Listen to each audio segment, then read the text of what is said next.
तर काय वॉर्डात नेमक्या अडचणी आता यांनी सांगितलं ड्रेनेज लाईनच्या आहेत, पाण्याच्या आहेत, इतर तुम्हाला काय वेगळ्या वाटत आहेत का?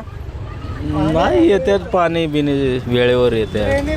पाणी येते. येते पाण्याचं काय हे नसतं. रस्ते कसे आहेत? रस्ते बी चांगले आहेत. सगळ्यात मोठी समस्या ड्रेनेज लाईन आहे. सगळ्यात मोठी समस्या ड्रेनेज लाईन. पाणी तुंबणं, गटारी तुंबणं, शौचालय नीट नाही साहेब.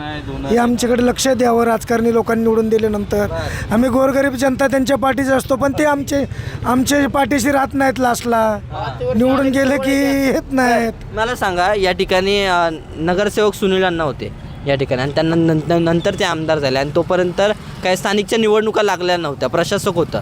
अशा वेळेस इतर जे नगरसेवक होते किंवा इतर ज्या ठिकाणी आता अण्णा आमदार असल्यामुळं काही लक्ष घालता आलं नसेल. सुनील टिंगरे जे नगरसेवक होते त्यानंतर आमदार झाले, त्यांनीच थोडंसं या प्रभागामध्ये लक्ष घातलं. त्यानंतर तर 4 नगरसेवकापैकी एकही नगरसेवकाला नाही. आता डायरेक्ट इलेक्शनला येतील आणि ती ओळख आम्हाला ओळख देतील आमच्याशी, नाही का मी उभारलो आहे हे केलं. पण तुम्ही केलेल्या कामाची पावती पण घेऊन या ना. तुम्ही लक्ष घालायला पाहिजे. 4 नगरसेवक होते, एकदाही आले नाही प्रभागामध्ये.